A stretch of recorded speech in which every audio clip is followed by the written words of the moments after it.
Is technology moving too fast for its own good? Well, your answer will depend on two important things. One, what types of technology you're looking at, and two, what role you play when interacting with technology. When looking at tech in the healthcare space as a patient, you are probably rooting for innovation to speed up and bring better care. But if you're one of the developers adapting to the rapid pace of innovation while trying to meet the regulations of current standards, you might be wishing for more time and flexibility. In this episode, I sit down with Vivek Balasubramanyam, a seasoned IT leader and product expert with over 20 years of experience in medical devices. Together, we dissect the architecture of our healthcare system. Vivek has witnessed firsthand the massive shifts in how we handle healthcare data and the ripple effects it's had on the entire system. Let's face it, the pandemic changed everything when systems strained to address needs while growing into the healthcare IT system that everyone expected in this connected digital age. In this episode, I sit down with Vivek Balasubramanyam, a seasoned IT leader and product expert with over 20 years of experience in medical devices.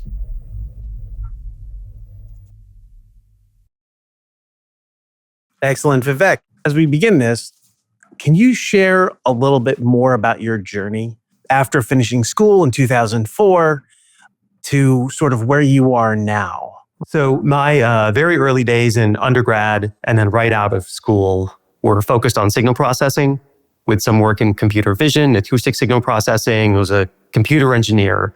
And then I went back to school to learn about medical imaging, image processing, and machine learning. And my first job out of grad school in 2004, was wound up at an asthma startup working on a trace gas analyzer. And that was out in California, San Francisco Bay Area. The diagnostics community out here is somewhat small compared to the other industries out here. So once I was in that community, quickly became my whole world and my whole professional network. And so I just wound up becoming a diagnostics, an IVD guy. And, my career started in engineering, software development, systems engineering. It kind of evolved to include more on commercialization, sales, and marketing.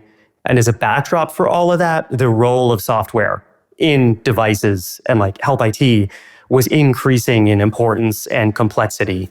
So, I, even in my own like technical side of my career, went from like embedded computing then to mostly just data structures and kind of like data visualization, decision support, and data transport. That's an incredible start, right? Asthma is such an important part of medicine, right? I mean, obviously breathing is critical to life. As you've gone through your career from there till now, I'm sure you've encountered a lot of different health/technical problems. Do you have any that were your favorite or intrigued you the most? I don't know. I guess at the moment when I'm working on it, it's all my favorite, but it's also all my least favorite because it almost never works. But I will say maybe lately, more recently, through the COVID pandemic and beyond, a lot of the work has been in this sort of like extra EHR medical data. So important test results and medical information that is not processed or stored in an EHR. During COVID, this was a time where like all kinds of systems had to just get built really quickly to handle, for example, proving that you had a negative COVID test to go see a basketball game or to get on a plane.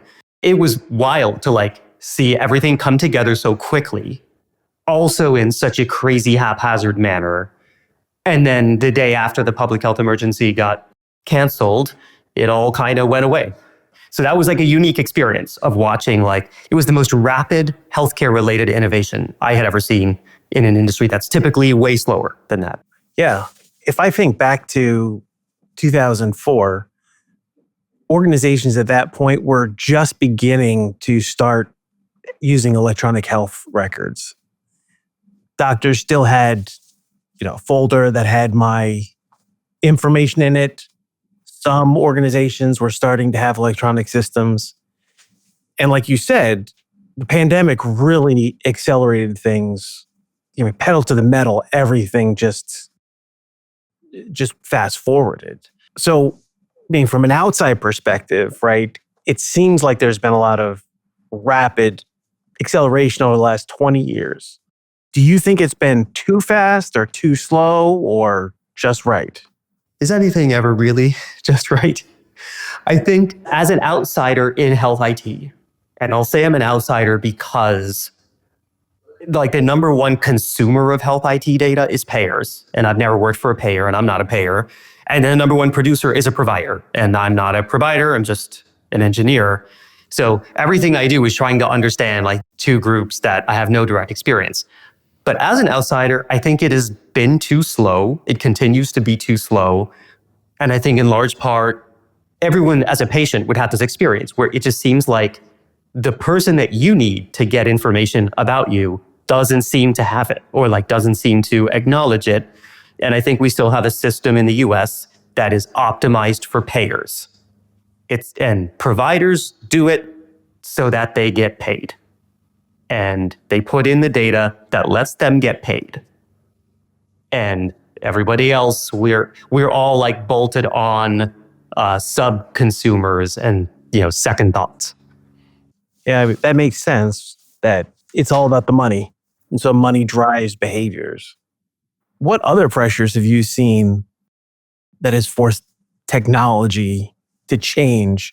Pressures on the medical diagnostic systems and the methods of collecting data?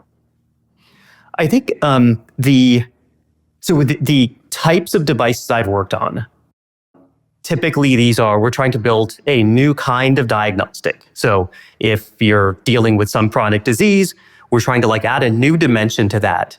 And so the challenge then is like the structured data parts of the systems are built for the current workflows and payment structures. So if you're coming up saying like, hey, I've got like a new thing, there's nowhere to put that new test result in an EHR.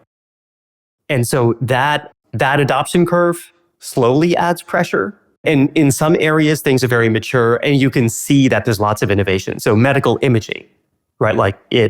The systems that store that data are pretty mature and robust at this point. And so it's way easier for people to make AI decision support algorithms. Something as simple as like looking at a person's weight over time as measured in the doctor's office. That doesn't exist.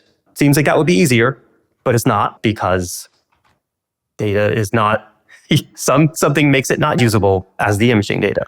I mean, it's no surprise that healthcare systems generate massive amounts of data. And as a scientist, right, in my history, I loved the creation of more data because it allowed us to ask more questions, understand at a more granular level what's going on. How have you witnessed this evolution in the diagnostic space, for better or worse? The typical path that point of care diagnostics seems to have followed is you make a new thing and the EHR systems don't support the kind of data visualization or data capture that you need. In this case of an asthma monitor, and we made a monitor, it just spits out one result, just a number. It's a measure of how much nitric oxide is in your breath. And the most valuable way to use that is to kind of establish a baseline for a specific patient and say like, okay, if your asthma feels under control, we'll look at your number. We're not just going to compare you to some, universal yardstick, and then we're going to look for changes in that. EHR systems back in the early, they didn't have a structured space for the data to go. They definitely didn't have graphing. So we then go offer our own software to say, all right, you buy our machine, you get this software for free that helps you chart everything. And that's when I was in diabetes for glucose monitoring. Basically had to roll out a similar mechanism of like, okay, doctor, if you're on this, then we're going to give you custom software to show the data in the way that you need to see it. And the result is all of the cool, useful stuff is outside the EHR and it's walled off to a specific manufacturer or a specific technology. So what I hear you saying is that organizations that are making a product are oftentimes creating the software that is helpful and useful to clinicians to support better health. But things are siloed in that those organizations are not working with other organizations that create similar data. And therefore, you just end up with massive amounts of fragmented data, or you're trying to back into a way to leverage that inside your EHR system. Yeah, you'll wind up, the software becomes part of the device. And then sometimes companies see this and say, oh man, like this is so fragmented, you shouldn't have to throw out all your patients' records if you switch your glucose monitor from manufacturer A to manufacturer B. So then they'll try and start a company saying, you know what, I'm going to be a third party, like data warehouse for this glucose data. Then they realize nobody will pay for that because it comes free if you use the manufacturer's version. And then I think in the meantime, I've had like a strange experience in the last year and a half, starting to look a lot more closely within EHR data itself to understand physician workflows. And my impression is now like EHRs have less data in them than I thought they did. They have a lot of words in them, but the detail, like meta information about tests, isn't really there. The details about why a doctor decides to do something are not there. And I think like we've all seen this, where if you see a provider for some condition and then there's a handoff, the next provider's like, oh, why did he put you on that? I'm going to take you off. And then you have to like, no, we talked about like side effects or something. It's not in there. There's a lot of words in there in an after visit summary. And I learned, it shocked me for the first time, but those are all basically canned templates. So the doctor just hits the, oh, like you have COVID, and it just spits out like, here's one page about COVID. Instead of technology improving the way doctors do things, it sounds like technology, people are just putting technology in the place for the sake of technology, right? They're just doing, it's allowing them to do more, not necessarily provide better care. I think it could provide a lot better care than it is. And again, if in my new, maybe cynical view, if I think back, if the number one goal is to generate sufficient evidence for the payer to just pay the claim, it is still doing okay at that. Still not great because so many claims get denied because of the incomplete data. But this number two goal of, okay, you know, the patient's got their app on their phone, I'm at least going to record instructions for them in this place. That's there.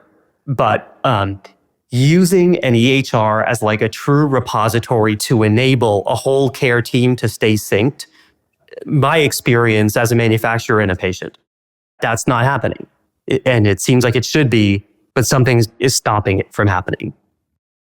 We know regulators play a significant role in healthcare and IT. And there's a lot of movement in this sphere, such as the FDA's new guideline for developers who are introducing generative AI into diagnostic systems. And I assume there are likely also guidance as they bake it into EHRs. How have you seen developers and regulators interact in this space? Oh yeah, sorry. I would say here as well, I think there's definitely a pre-COVID and post-COVID behavior within FDA. Pre-COVID for EHRs and what they call medical device data systems and mobile medical apps, FDA had used what they call enforcement discretion for a long time. Basically said, you know what, we're not going to bother too much about this. If all you're doing is moving data around, we'll just trust that you're going to do that. And then they applied pretty rigorous standards once you've got software either controlling a device or interpreting a result or processing signals to generate a result. And that, you know, there was like a pretty high bar on software and systems before COVID. After COVID, it seems like there's a new era in diagnostics. And in many ways, maybe the process, like design control bar is still there, but the efficacy bar seems to be lowered. They're willing to take diagnostics that aren't as sophisticated. So now overlaying this, about a week ago, as of the time you and I are talking now, FDA published its draft guidance for AI in medical devices. And it's a draft, so like a lot is going to change. I skimmed through it, and I feel like at least they are holding to a high bar in what they want to see if you're going to use AI for some purpose. But that the big question is like, I'm also an AI outsider and an AI layman. And so my naive interpretation is that like nobody really understands how this works. And in the FDA guidance, they're like, hey guys, this is kind of important. If you're going to use it for medicine, you have to be able to explain to us how it works, how it is unbiased, right? Like how it won't misapply demographic specific markers. I'll give you an example from myself. So I'm ethnically South Asian, South Indian.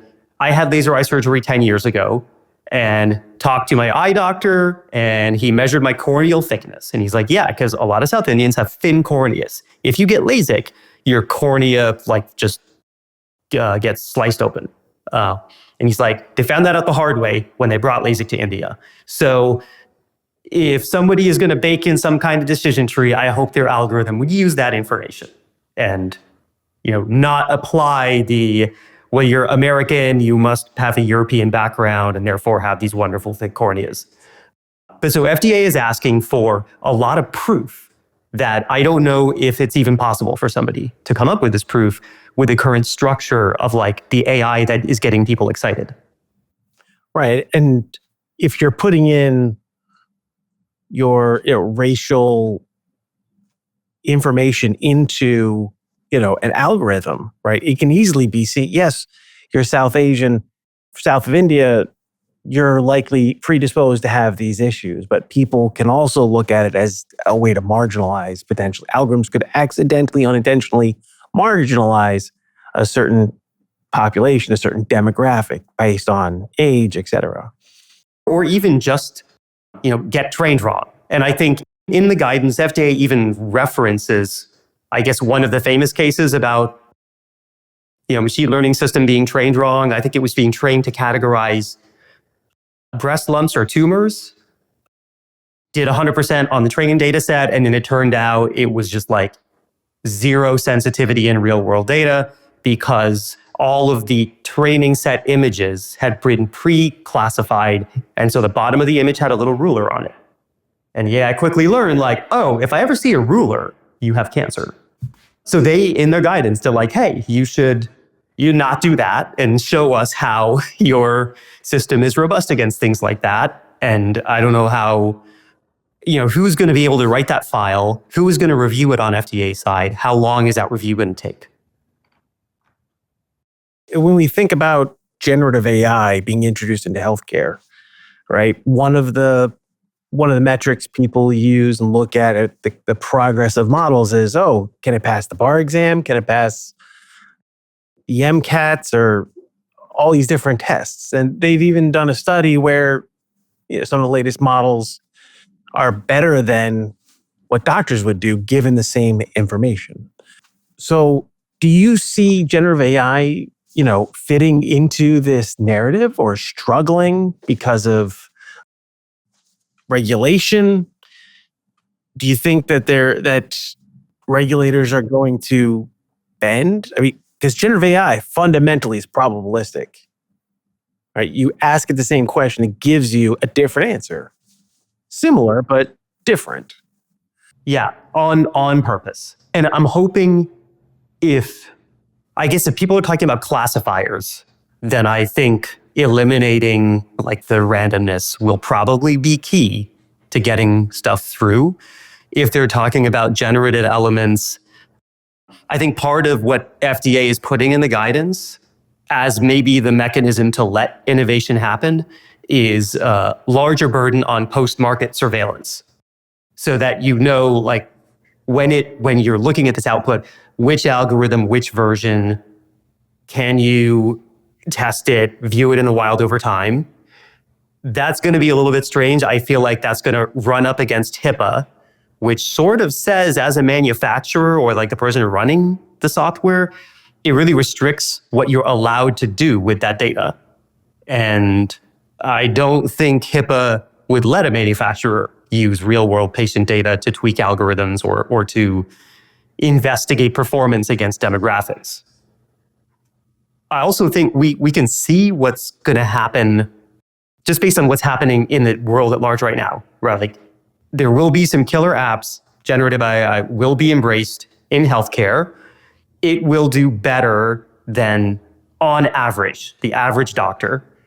And then doctors will stop practicing and then we'll run out of training data and then the AI will stop evolving and then we'll be stuck. How do you see this affecting? I mean, when I heard you just talk about how this affects doctors potentially, but how do you see this affecting patients and payers? Who's this going to impact the most? I think it's probably going to accelerate some kind of more fundamental change in the system. And I guess, again, trying to have a crystal ball and look around at like other countries when change happens. Maybe the best assumption right now is that AI will enable more patients to access specialty diagnoses and treatment or like recommendations. Right now, you don't have to live near the leading cancer center to have somebody like look at your MRI, look at your history and figure something out. Payers are probably going to struggle about like, why are we paying these super high rates to a doctor if the doctor's not actually using their own expertise anymore, if it's AI based? And so this stuff will probably start, just like telehealth did in the COVID days, as cash pay. And that cash pay business will grow and grow. And then payers might decide they're going to start covering it, or they might decide people are happy with cash pay, so let's not cover it and just keep the money for ourselves. I'm not familiar with the term cash pay. Oh, sorry. US audience, I'm describing sort of the US two-tier healthcare system where whenever you see a provider, somebody gets a bill, an itemized bill for charges. The bill's going to be, I gave you a Tylenol, a Band-Aid, I asked you a question, and then I thought about what your answer means. And typically the bill will go to your insurance carrier first. They will decide what the bill really should be, how much they're going to pay, and then you may get a copay or something. Or what is sort of increasingly adopted in the US, both in telehealth and in-person care, is getting that care without sending a bill to your insurance company, but seeing prices up front and just saying, I will pay for the service. So if I want a doctor's visit, I go online and it says, yeah, you can see a doctor for $50. Give me your money and you see a doctor. And I think that is probably the likeliest rollout of Gen AI. It will like enable GPs, PCPs, nurse practitioners to sort of work higher than their license, software enabled. And they'll say, yeah, a standard visit is $50. An AI enhanced visit is $75. We talked about the system of organizing data seems to be broken in the sense that there's a lack of data moving from systems where it's created to systems where it's stored, like into an electronic health system. So if we don't build the appropriate layers of technology to assess this, to address these foundational issues, what do you think is going to happen? If this problem keeps compounding? I think we'll just get more of the same that we've got. Have you seen areas where this has started to cause big problems where people have had to come in and try and fix things? I don't know if it can be. I think the data and the way it's structured it's reflecting the human system and the organization of the human system. And again, this is US specific, but one thing that has been happening in the US is healthcare consolidation. So if we start with the question of like, wouldn't it be great if I had a truly portable health record and I can see any doctor I want for any condition? Say I've got a wart, I'm going to see the best wart doctor in town. Oh, now my hair is thinning, I'm going to see the best hair doctor in town, and I want them all to share data. One answer is, universally portable health record. Another answer is, well, how about one single corporate system just buys up all the doctors? And now the health record is de facto universal because it's like my EHR and I own all the doctors. That's what's been happening, right? Like EHRs don't have to play nice because companies are just consolidating practices and they're achieving it that way. So if no one is forced to change, I think the data structures will mimic the corporate consolidation and the human structures. And this kind of feeling of lock-in is going to increase. And if we take it to the extreme, healthcare is going to be like cable companies, where wherever you live in the States, you have one choice for your cable company, right? It just is who it is. And that's it. And that's where I think this ends up. And so therefore, I would say like you can't solve the problem with data or building new software, because like the software is on purpose. It's reflecting its human organization. What do we think the financial implications will be if we keep introducing new technologies without restructuring how things work? I think efficiency will go down, just because as new diagnostic, like new devices often will need some kind of new data or new data workflow. And we do have, it's not a great tool, but at least it's like tried and true practice of, okay, fine, I'm going to, as the manufacturer, roll my own thing and bolt it on, or maybe bolt it into the EHR system. And there will, like every advance is probably going to be slightly less efficient than the advance before it. And maybe that's okay. Or I don't know, I guess at some point somebody will realize like, hey, we're spending way too much money on just like the extra work of people moving data from one system to another, or doctors logging into 5 different things. Yeah, I mean, speaking of doctors, right? Let's think about how can this be contextualized for doctors? What challenges does this make for them as they start to use different diagnostic systems in the present? And how does it affect their workflows or decision-making and ultimately patient outcomes? What we've seen in,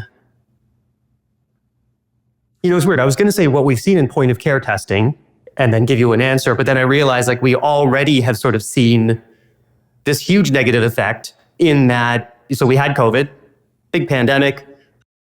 There were at-home COVID tests accessible, and there was a brief period where those tests were covered by insurance, and then that went away. And so this, like, part of the reasons it went away was that when you did this test at home, there wasn't a way to get your doctor that test results. And so, part of the reason that nobody made that was payers said, I'm not paying you to actually look at the result. I'm paying you to swab the patient's nose. So if you don't swab their nose, you don't get the money. And it was a little bit of a chicken and an egg problem. But yeah, if we made up like some imaginary country where there was a single health database and every person had a mobile app and they could upload test results into that, I think we could see a world in which you could probably do a lot more of your healthcare at home. And the data would go where it needed. Vivek raises an essential question. How do we advance AI in healthcare while keeping data ethics front and center? AI holds the promise to revolutionize healthcare by making higher quality care more accessible and efficient. Yet, this progress hinges on data that wasn't originally designed to meet the complex demands we are placing on it. Using technology that is still learning comes with its own risks. How can we be sure it's identifying the right patterns and accounting for the nuances of each patient's diagnosis? This creates a fragmented and, at times, inefficient foundation that urgently needs attention. In this next segment, Vivek and I will delve into this paradox, exploring how innovation can thrive while navigating the critical issues of data transparency, privacy, and competition. Are we truly on the right path? Or are we unintentionally creating new obstacles in the quest for progress? Since November 30th of 2022, generative AI has been blockbuster. And we've seen how AI and technology have been able to accelerate what people do, connect things better. Everything seems to be becoming more connected. Everybody's being more efficient.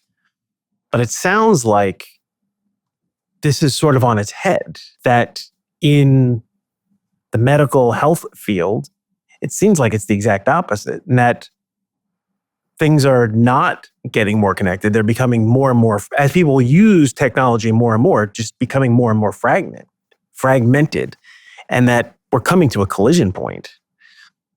Do you foresee a point in this data mess that could lead to a collapse of diagnostic systems or the electronic healthcare system? I mean, it seems like, healthcare is too big to fail, right? Yeah, it is too big to fail. It's hard to predict, like, is something going to collapse? Because I think what we see and will continue to see is just the experience just keeps getting a little bit worse.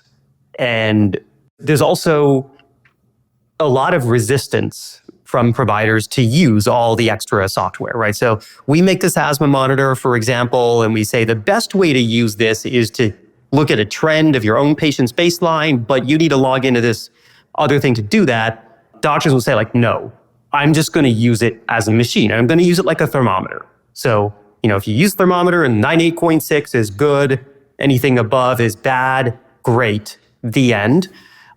So that's like a slightly worse experience and a slightly worse health outcome because you didn't want the extra workflow burden. And every diagnostic with its own little extra burden is probably not going to be used in its most optimal way. And probably every therapy is not going to be used in its most optimal way. And so everything is just like a little bit worse. And so if you only have one thing wrong with you at a time, you may not notice. But if you have multiple chronic conditions and acute conditions overlaid, that's probably when you're going to start to, even then, like, you won't know, because you won't know how much better it could have been if the doctors treating these conditions could see your holistic picture. All you will know is it just seems like, they're whacking on this mole over here and then this popping up over here, and you just wish it could be better, but can't imagine how. So I think you've started to paint this picture, but I trust your understanding and knowledge of the current systems. Let's say we live in this new perfect world and a brand new country, Vivek land. And I give you the time and the money to reimagine healthcare, IT, architecture, and diagnostics. How would you reimagine this architecture? And how would you build the system? I would, it sounds crazy to say this, but try and build, man, I don't want to say Bitcoin, but instead I want to say in a decentralized way, because there will always be inertia to change. So it would be nice to build it in a way where if somebody is really motivated to introduce something new, they can do that at small scale and have 5 people use it and grow. I think it will need to be secure and authenticated, right, and probably have a lot more privacy. Because if the system is in theory accessible by anybody, you'll need a lot better mechanism as like a data subject to say, okay, I want my dermatologist to see this information about me. They don't need to see some of this other stuff. And I guess in terms of this data structure, we should probably just base everything on JSON, just like the FHIR standard, because it's like structured enough and also flexible. And then we would use conventions to manage things instead of baking in hard types. And then every year or 2 years, there would just be like the great harmonization, and we decide what name to give certain things, and you go, fine, everybody responsible for your little system, you're going to do a global search and replace of, COVID for COVID-19, and we're just going to agree. So yeah, I think that's how it would kick the whole thing off. I mean, the great harmonization sounds like a great party. I'd like to get invited to that. So now that we've got the ideal situation, let's try and back into what would be practical. Right? How realistic is it for us to untangle the current system? And what do you think would be the biggest challenges that organizations would face? I think right now the biggest challenge is still that we haven't really talked about EHR providers, and EHRs are really the only type of medical device data systems that people will pay for. The reason they pay for them is because you need them so that the payer pays your bill.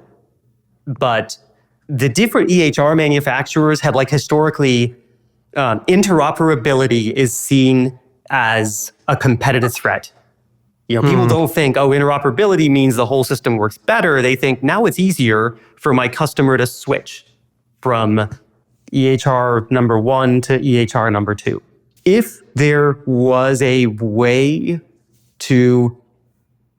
if we could start with almost like a remapping of how this gets monetized, and maybe just make it it's not so much about the software license, but just like in healthcare, a capitated model of there's URA data repository and providers pay you per patient record that you store.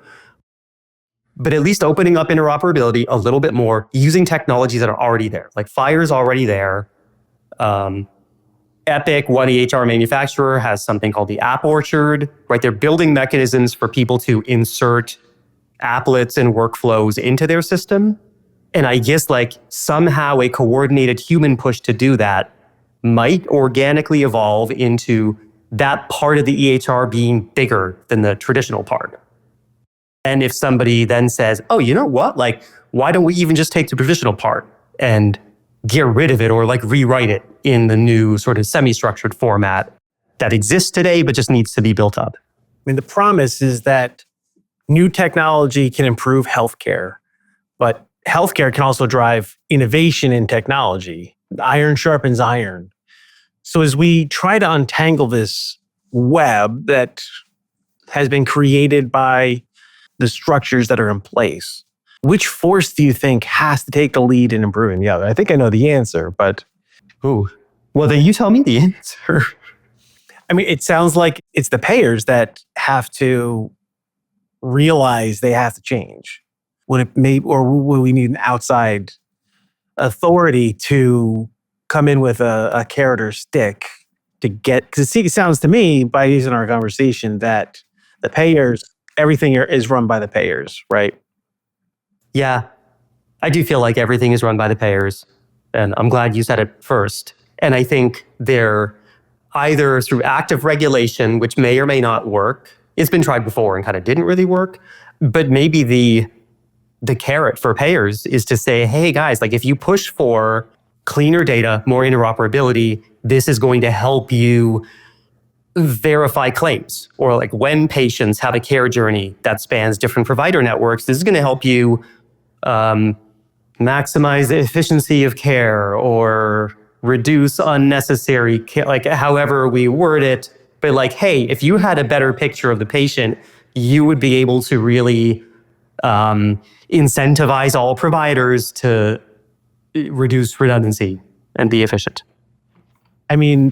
If the data from my fitness watch that tracks my sleep, that tracks my pulse and my activity, if that data was in front of my doctor, when they ask a question, they already know some of the answers, right? They can be verifying.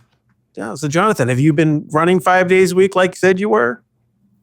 Well, they would know that I have not, right? I've only been, and like you said, that informs the care, the health, the care that can be provided to me, because they're going to make decisions on that information.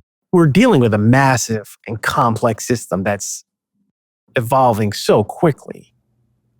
What do you think are some of the key factors we should be watching closely to predict where healthcare is going in the IT space? I think, as you talked about earlier, probably the single biggest thing is this draft FDA guidance on AI. And I would encourage everybody, if you're in the healthcare space or in the software space, or feel like you could have an opinion on this, it is an open and transparent process. Everybody go read that guidance, because it basically says, here's how FDA is going to evaluate this new stuff, because this is where everybody is putting their efforts. And it might not just be diagnostics, right? This can encompass using AI to structure the unstructured mess and come up with simplified, harmonized records. But that regulation is going to determine the pace of innovation and the risks that we all incur by using whatever comes out. At the end of the day, right, it is about the people. So if we shift gears from organizations to individuals, for our listeners, right, this might all sound important but be removed from their day-to-day. What do you think the general public should care about? Or why should the general public care about the state of healthcare IT? And how might they advocate for improvements in the systems?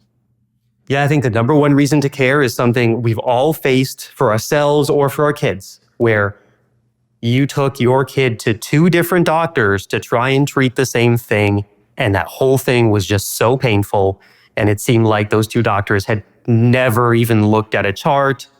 And that is not because doctors don't read. It's because this information that we expected them to have doesn't seem to be making it to them. So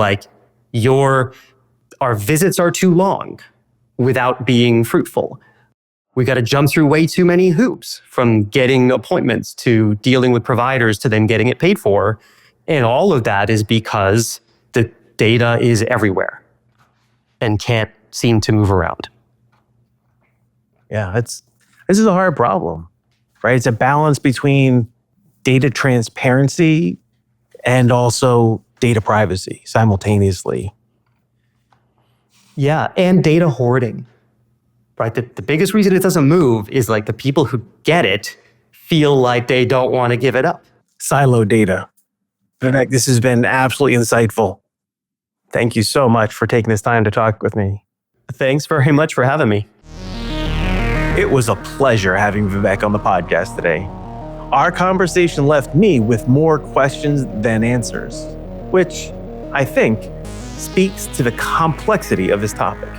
The challenges we face in advancing AI in healthcare while upholding data ethics and privacy are more intricate than they might seem at first glance.